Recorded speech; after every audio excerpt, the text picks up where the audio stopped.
माननीय अध्यक्ष जी, बहुत बहुत धन्यवाद मौका देने के लिए। मैं माननीय अध्यक्ष जी ना तो सत्ता पक्ष से हूं ना विपक्ष से हूं, मैं बीच के रास्ते से आया हूं और लोगों की भलाई करना चाहता हूं। मैं आदिवासी इलाके से चुनकर आया हूं और सदन में उपस्थित 230 सदन के सदस्य हैं। हम सबके हाथ में प्रदेश का वर्तमान है और भविष्य है। मैं पश्चिम मध्य प्रदेश से चुनकर आया हूं, रतलाम जिले के सैलान से। मेरे इलाके के अंदर में पास में पड़ता है झाबुआ जिला, अलीराजपुर जिला और धार भी पड़ जाता है। वहां से भी अपनी अपनी कॉन्स्टिट्यूएंसी से माननीय सदस्यगण यहाँ मौजूद हैं। आदिवासी इलाके में सदियों से आदिवासी लोगों को कहीं कहीं बेदखल किया जाता है अपनी जमीनों से, और कॉर्पोरेट उद्योगों के निर्माण के लिए जमीनें दी जाती हैं। मैं फिर कह रहा हूं, मैं बीच के रास्ते से निकलना चाहता हूं। माइक देखो भी उनका क्या गड़बड़ है। मैं बीच के रास्ते से निकलना चाहता हूं ताकि लोगों का भला हो सके। अगर उद्योग बनते हैं तो आदिवासियों की जमीनें जा रही हैं, पहले वहां के लोगों से बात किया जाना चाहिए।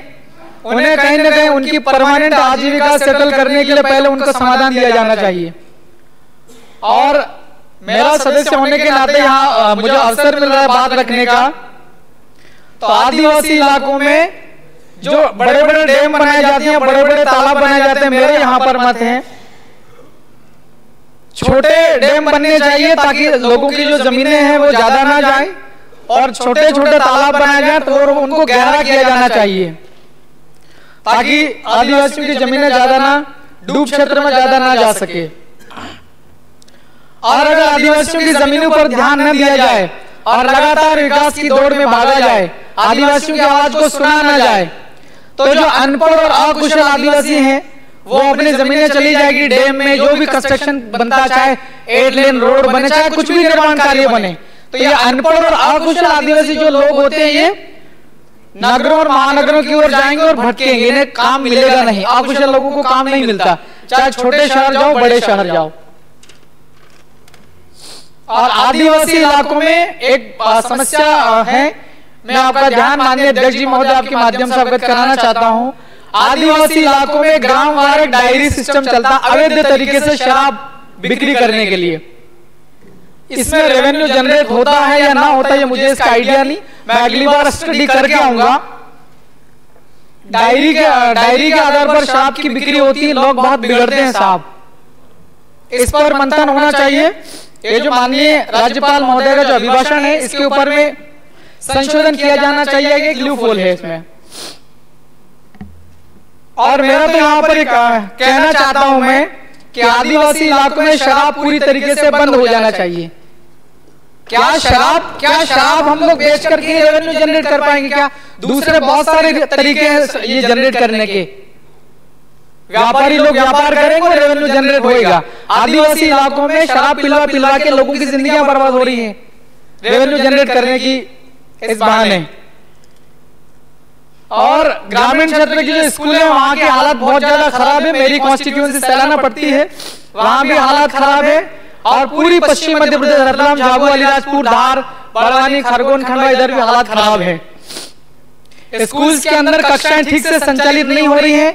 टीचर्स है तो बहुत कम है संख्या में, और जो है तो उन्हें भी दूसरे काम दिए जाते हैं शासन की दूसरी कल्याणकारी योजनाओं को लागू करने के लिए। कक्षाएं ठीक से संचालित नहीं होती। पढ़ाई में क्वालिटी एजुकेशन दिया जाना चाहिए, मैं ये ध्यान केंद्रित करना चाह रहा हूं।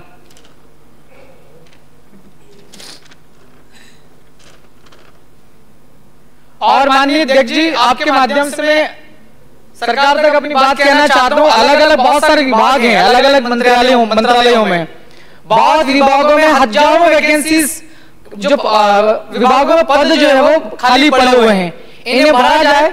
अगर भरेंगे तो जो काम अच्छे से होएगा और जो सरकार की जो जन कल्याणकारी पॉलिसी नीतियां हैं, जो योजनाएं हैं, वो योजनाएं ठीक से लागू हो पाएगी। योजना का लाभ हर एक व्यक्ति को तक मिल सकता है।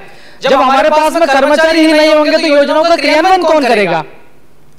आदिवासी इलाकों में सरकार की कल्याणकारी योजनाओं के क्रियान्वयन में भ्रष्टाचार बहुत ज्यादा है, बहुत चरम सीमा पर है। पंचायतों में दोनों ही सरकारें, जब डबल इंजन की सरकार हम लोग कहते हैं यहाँ पर हम सब, तो पंचायतों में विकास कार्य करने का सबसे जो ज्यादा जिम्मेदारी होती है सरपंच, सचिव और रोजगार सहायक। इसके अलावा एक इंजीनियर भी होते हैं। इन पर नियंत्रण रखना बहुत ज्यादा। समाप्त करें। 1 मिनट 2 मिनट और दीजिए अध्यक्ष जी। और आदिवासी इलाकों के अंदर में सार्वजनिक कुओं और तालाबों का ये तो काम करना ही है। चलिए 1 मिनट के अंदर अपना ध्यान केंद्रित करना चाहता हूँ साहब। आज से लगभग 22 साल पहले श्रद्धेय अटल बिहारी वाजपेयी साहब भारत के प्रधानमंत्री थे। इस देश में 2 इलाके ऐसे थे जहां पर आदिवासी लोग बहुत ज्यादा परेशान थे, उनकी समस्याओं का समाधान नहीं हो रहा था। सन 2000 में ही मेरे ख्याल से झारखंड और छत्तीसगढ़ 2 अलग राज्य बने थे। तो मैं यहाँ ध्यान आकर्षित करना चाहता हूँ, अभिभाषण में इस बात का जिक्र न हुआ हो, लेकिन मैं कानून का पालन करते हुए हमारे इलाके जो आंदोलनकारी लोग, उन्हें भी हम लोग शिक्षा देंगे। हमें कानून का पालन करना हो, भारत के संविधान को मानना है। बिल प्रदेश राज्य की मांग पिछले कई सालों से हो रही है। मध्य प्रदेश, अपना राजस्थान, गुजरात और महाराष्ट्र, 4 राज्यों का जो भील आदिवासी बहुल वाला इलाका है, हालात बहुत ज्यादा खराब है आर्थिक तौर पर।